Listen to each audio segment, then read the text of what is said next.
இயனார் துணையில அடுத்தடுத்து என்ன நடக்க போகுதுங்கிறத இந்த வீடியோவில் பார்க்கலாம். வாங்க வீடியோக்குள்ளே போகலாம். நம்ம சேனல் இன்னும் சப்ஸ்கிரைப் பண்ணாதவங்க சப்ஸ்கிரைப் பண்ணிக்கோங்க. வானதி பாண்டி ஊர்ல இருந்து வந்த விஷயம் தெரிஞ்ச உடனே வானதி பாண்டியை பார்க்கறக்காக மெக்கானிக் ஷாப் போகிறாங்க. அங்கே போகிற வானதி என்ன பாண்டி நல்லா இருக்கியா, ஊருக்கெல்லாம் போயிட்டு வந்தாச்சா, ஆமாம் என்ன சந்தாக்காவை கல்யாணம் பண்ணி கொடுக்க சம்மதிச்சிட்டாங்களா சேரன் அண்ணாக்கு அப்படிங்கிறாங்க. அதெல்லாம் சம்மதிச்சிட்டாங்கடி, பரவாயில்ல எப்படியோ அடுத்து வர நிச்சயம் வச்சுருக்குறோம்.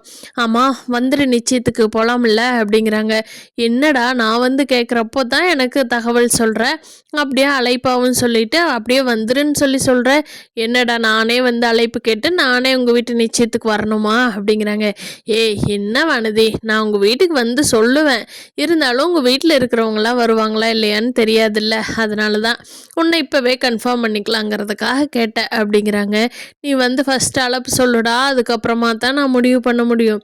என்னன்னா வெட்டியாக இருக்கிறேன்னு நினச்சிட்ருக்கிறியா, நான் இப்போது மெடிக்கல் ஷாப்போட ஓனர் தெரியும்ல அப்படிங்கிறாங்க. சரிடி நீ ஓனர் தாண்டி, நான் ஒன்றும் சொல்லலை, சரி வந்துருவியல்ல அப்படிங்கிறாங்க. பார்க்குறேன் பாண்டி, போயிட்டு வர்றதுக்கு எவ்வளோ நாள் ஆகும் அப்படிங்கிறாங்க. ஃப்ளைட்டில் போனால் போகிற ஒரு நாள், அங்கே ஒரு நாள், 2 நாளில் வந்துடலாண்டி, ஆனால் ட்ரெயினில் போனோம்னா 4 நாள் ஆயிரும் அப்படிங்கிறாங்க. சரி நீங்கள் தானே மாப்பிள்ளை வீடு, நீங்கள் தானே எல்லாத்தையும் கூட்டிகிட்டு போகணும், என்னை ஃப்ளைட்டில் கூட்டிகிட்டு போறியா பாண்டி அப்படிங்கிறாங்க. இருடி யார் யார் வர்றாங்கன்னு கன்ஃபார்ம் பண்ணிவிட்டு அதுக்கப்புறமா முடிவு பண்ணிக்கலாம் அப்படிங்கிறாங்க. என்ன பாண்டி எல்லாரும் ஒன்று நானும் ஒன்றா, என்னை ஃப்ளைட்டில் கூட்டிகிட்டு போயேன் பாண்டி ப்ளீஸ் பாண்டி, நான் இன்னும் வந்ததே இல்லைடா ஃப்ளைட்டில், என்னை கூட்டிகிட்டு போடா அப்படிங்கிறாங்க. இருவானதி வெயிட் பண்ணு, அங்கே எல்லாரும் அண்ணனோட நிச்சயத்துக்கு யாருக்கு சொல்லலான்னு சொல்லி இன்னும் நாங்களே டிஸ்கஷன் பண்ணல, யாருக்கு சொல்லலான்னு பார்த்துட்டு எத்தனை பேர் வர்றாங்கன்னு பார்த்துட்டு அதுக்கப்புறமா தான் முடிவு பண்ணண்டி, சும்மா சின்ன பிள்ளையாட்டவே இருக்கிற அப்படிங்கிறாங்க. சரி இப்போ நீ பார்த்தே சொல்லு அப்படின்னு சொல்லிடுறாங்க.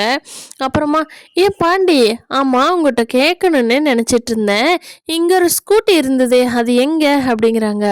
அது நீயே இப்போ அதை கேட்குற அப்படிங்கிறாங்க. இல்லை பாண்டி நீ எனக்காக வாங்கினில்ல ஸ்கூட்டி, அதனால தான் அதை காணோம், என்ன பண்ணினேன்னு கேட்கலான்ட்டு கேட்டேன் அப்படிங்கிறாங்க. ஆமாம் அண்ணன் தான் வாங்கி கொடுத்தது, நீ தான் வேண்டான்ட்டு டாக்டர் வண்டியை வாங்கிட்டேன்னு சொன்னிய வானதி அப்படின்னு சொல்லி கண்ணன் ப்ரோ சொல்கிறாங்க. அதுக்கு வானதி என்ன ப்ரோ உங்கள் அண்ணனை கேட்டால் நீங்கள் பதில் சொல்லிட்டு இருக்கீங்க, அப்போது வண்டி என்ன பண்ணினீங்க அப்படிங்கிறாங்க. இங்கே பார் உனக்கு தான் வேண்டான்ட்டு இல்லை, நாங்கள் என்ன வேணால் பண்ணிட்டு போகிறோம், உனக்கு எதுக்கு அப்படிங்கிறாங்க பாண்டி. அதெல்லாம் முடியாதுடா, நீ எனக்குன்னு வாங்கின வண்டி என்ன பண்ணின்னு நான் தெரிஞ்சா ஆகணும் அப்படிங்கிறாங்க. சொல்ல முடியாது அப்படிங்கிறாங்க கண்ணன் ப்ரோ நான் உங்ககிட்ட கேட்கவே இல்லை சரியா, உங்கள் வேலையை பாருங்கள், நான் பாண்டிகிட்ட கேட்குறேன் அப்படிங்கிறாங்க. பாண்டி அதை கேட்டு என்னடி பண்ண போகிறேன், உனக்கு வேண்டான்ட்டு இல்லை அப்படிங்கிறாங்க. சொல்லு பாண்டி என்ன பண்ணுன அப்படிங்கிறாங்க. பல்லவன் இப்போது ஸ்பெஷல் கிளாஸுக்கு எக்ஸாம் எழுதுறதுக்கு ஆனால் டிஎன்பிசி கிளாஸுக்கு எல்லாமே போய் வந்துட்டுருக்குறான். ஒரு தடவையும் பஸ்ஸுக்காக வெயிட் பண்ணி ரொம்ப டைம் ஆகுது, அவனுக்கு போய் சேர்றதுக்கு டைமுக்கு கிளாஸுக்கு போய் அட்டன் பண்ண முடியலன்னு சொல்லிட்டு இருந்தான். அதனால் அவனுக்கு அந்த வண்டி எடுத்து கொடுத்துட்டேன். இந்தாடா உனக்காகத்தான் வாங்கினேன்னு சொல்லி தாண்டி கொடுத்தேன், இப்போ அதுக்கு என்ன பண்ணணுங்கிற அப்படிங்கிறாங்க. பாண்டி பாத்தியா பாண்டி, எனக்கு வாங்கினது உன் தம்பிக்கு தூக்கி கொடுத்துட்ட அப்படிங்கிறாங்க. ஆமாண்டி நான் உனக்கு வாங்கினது நீ தான் அந்த வண்டி வாங்கிட்டியா, அப்போ என்ன பண்ணுறது, நான் ஸ்பேராக கூட வச்சுக்குவேன், உனக்கு என்னடா, நீ எனக்கு வாங்கின வண்டி எனக்கு தானடா கொடுக்கணும் அப்படிங்கிறாங்க. வானதி சும்மா 2 வண்டி நிறுத்தி வச்சுட்டு என்ன பண்ண போகிற அப்படிங்கிறாங்க. அது ஏன் பிரச்சனைடா, உனக்கு என்ன, இப்போ ஒன்றும் இல்லை, ஒரு பக்கம் வண்டி பஞ்சர் ஆச்சுன்னா கூட நான் அந்த வண்டி எடுத்துகிட்டு போவேன், இப்போ யார் நம்பி எடுத்துகிட்டு போகிறது அப்படிங்கிறாங்க. ஏண்டி இவ்வளோ நாள் வண்டியே இல்லாமல் இருந்தியா, இப்போ 2 வண்டி வேணுமா அப்படிங்கிறாங்க. போ பாண்டி, நீ எப்படியோ எனக்கு வாங்கினது உன் தம்பி கொடுத்துட்டு இல்லை, அப்போ என்னை விட அவன் தானே முக்கியமாக போயிட்டா அப்படின்னு சொல்லி கோவம் வானதி எந்திரிச்சு போயிடுறாங்க. பாண்டிக்கு இவளுக்கு இதே வேலை தான், எதுக்கு சண்டை கட்டுறோம் எதுக்கு என்ன பண்ணுறோங்கிறத கொஞ்சம் கூட தெரிஞ்சுக்கிறது இல்லை, போகட்டும் அப்புறமா பார்த்துக்கலாம் அப்படின்னு சொல்லி கண்ணன் ப்ரோகிட்ட பேசிகிட்டு இருக்காங்க. சாயந்தரம் எல்லாருமே வீட்டுக்கு வந்ததுக்கப்புறமா சேரன் அண்ணா சொல்கிறாங்க வீட்டில் இருக்கிற எல்லாத்துக்கிட்டேயும், யாருக்கு நிச்சயத்துக்கு சொல்லலாம், ஆமா. அவ்வளோ தூரம் எல்லாத்தையும் நம்ம எப்படி கூட்டிட்டு போலாம்? என்னன்னு ஒரு பிளான் பண்ணிட்டோம்னா தானே எல்லாத்துக்கும் சொல்ல முடியும். அப்படிங்கிறப்போ, நிலா ஒரு பேப்பரும் பேனாவோட வந்து உட்காந்துக்கிறாங்க. அண்ணா, பாண்டி, பல்லவா, அங்கிள் எல்லாருமே சொல்லுங்க. யார் யாருக்கு சொல்லலாம் அப்படின்னு சொல்லி, அப்புறமா சொல்லிட்டு வந்ததுக்கப்புறமே அப்போவே கேட்டுட்டு வந்துடலாம். அங்கே போகிறதுனால நாங்கள் வண்டி ஏற்பாடு பண்ணணும். சொல்லுங்க அப்படின்னு சொல்லி கேட்டுட்டு வந்துட்டு, அப்புறமா வண்டிக்கு யோசனை பண்ணிக்கலாம். இப்போ சொல்லுங்க யார் யாருக்கு சொல்லணும் அப்படிங்கவும் எல்லாரும் அவரவருக்கு உண்டானவங்களே எல்லாமே சொல்கிறாங்க. அப்போது திறந்துட்டு, டேய் டேய் என்னடா இவ்வளோத்தனை பேர் எல்லாரும் சொல்லிட்டு இருக்கீங்க, அவ்வளோ பேர்லாம் வேண்டாம். அதுவும் இல்லாமல் நம்ம ரொம்ப செலவு பண்ணி வேற அங்கே கூட்டிகிட்டு போகணும். நம்ம கல்யாணத்தை இங்கே வச்சு நீங்கள் சொல்கிற எல்லாத்தையும் கல்யாணத்துக்கு அழைச்சி விட்டுறலாம். அதுதான் கரெக்டாக வரும். சும்மா அங்கே கூட்டிகிட்டு போகிறதுக்கெல்லாம் எத்தனை பேர் போய் என்ன பண்ணுறது? அதுவும் இல்லாமல் அங்கெல்லாம் ரொம்ப சிரமம்டா. அது சாப்பாடு எல்லாமே ஒத்து வராது. அதனால அதெல்லாம் வேண்டாம் அப்படிங்கிறாங்க. சரி அப்போ யாருக்கு தான் சொல்கிறது அப்படிங்கிறப்போ, சேரன் என்ன சொல்கிறாங்க, நம்ம அத்தை, பெரியப்பா அவங்களுக்கு சொல்லிடலாம்.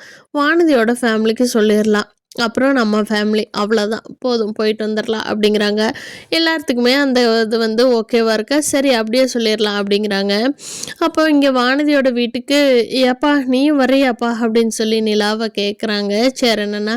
அண்ணா கண்டிப்பாக வரேங்கண்ணா அப்படிங்கிறாங்க. சோலா நீ நான் நிலா 3 பேரும் போய் சொல்லிட்டு வந்துடுவோமா 2 வீட்டுக்கும் அப்படிங்கிறாங்க. சரி போயிட்டு வருவோமே அப்படின்னு சொல்லிட்டு வானதியோட வீட்டுக்கு இவங்க 3 பேரும் போகிறாங்க. அங்கே வானதி, அவங்க அண்ணா, அம்மா, அப்பா எல்லாம் இருக்காங்க. அப்போது வானதி வந்துட்டு, வாங்க வாங்க வாங்க, ஐயோ நீங்கள் வந்ததில் ரொம்ப சந்தோஷம், ஒரு ஃபோன் பண்ணியிருக்கலாம்ல, டிஃபன் செஞ்சு வச்சுருப்பேன், சாப்பிட்டு போயிருக்கலாம் அப்படிங்கிறாங்க. இல்லை வானதி அதெல்லாம் ஒன்றும் இல்லை, ஒரு காஃபியோ டீயோ கொடுங்க, அது மட்டும் நாங்கள் குடிச்சுக்கிறோம் அப்படின்னு சொல்லிட்டு வானதியோட அம்மா சொல்கிறாங்க. தம்பி இப்போல்லாம் வானதி பொறுப்பாயிட்டா தெரியுமாங்க தம்பி, வீட்டில் இருக்கிறப்போ அவ்வளோ சண்டை கட்டிகிட்டு இருப்பா. இப்போ மெடிக்கல் ஷாப் போனதுக்கப்புறம் எவ்வளவோ பொறுப்பாக மாறிட்டா. அவளோட இது மாறினதே உங்களால தான், ரொம்ப நன்றி அப்படிங்கிறாங்க.